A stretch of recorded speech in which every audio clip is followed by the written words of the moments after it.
안녕하세요, 여러분. 닥터 새콤입니다. 모두 항상 행복하시길 바라며 천은미 교수님이 항체치료제 관련 이야기하신 것이 있어 소개해드립니다.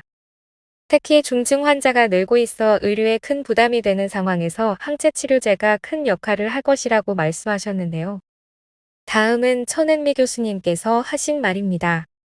지금 중증 환자가 늘고 있고 사망자가 느는 건 의료체계에 부담이 되죠. 그거 하나만 봐도 아실 수 있고, 두 번째로는 생활치료시설에서 사망자가 나온다는 건 이미 병원으로 이송이 늦어지거나 이송을 못하고 있다는 겁니다. 특히 생활치료시설이 이번에 새로이 알게 된 게 의료진이 있지만 의료진 역할이 굉장히 제한되어 있구나. 우리가 거기에 입소를 하신 분들을 저는 사실은 다 관찰이 될 거라고, 보통 분들은 다 그렇게 생각을 하셨을 텐데 거의 차단이 되어 있어요.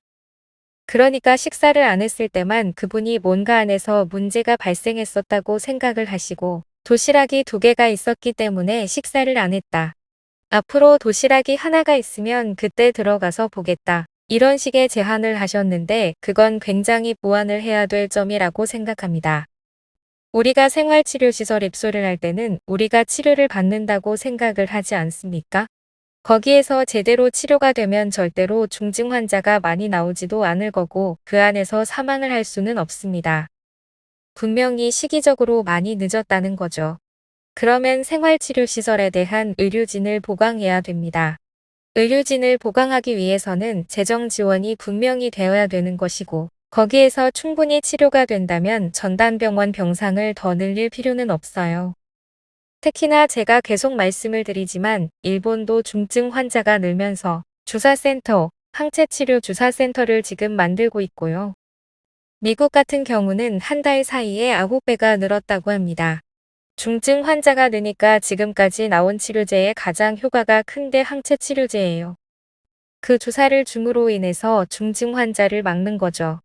우리나라는 정말 잘된 시스템을 제가 계속 이용하자고 말씀을 드렸는데, 만일 생활치료시설이 안 된다면 일본이나 미국처럼 주사센터를 설립해서 예약을 하시고, 고령층이라든지 12세 이상의 기저질환이 있는 분들을 예약을 해서 항체치료 주사를 맞고 집에서 자가치료를 하는 것이 지금은 사실 더 효과적이라고 생각합니다. 최소한 자가치료를 하게 되면 가족들이 있기 때문에 위중증이 될 경우에는 연락을 해서 병원에 입원할 수가 있죠. 그러니까 이런 시스템을 바꿔야지만 지금의 이 위중증자와 의료 부담을 분명히 감소시킬 수 있다고 생각합니다. 이러한 내용이었습니다. 메키로나를 통해 많은 환자들이 고통에서 벗어나길 진심으로 바랍니다. 시청해 주셔서 감사합니다.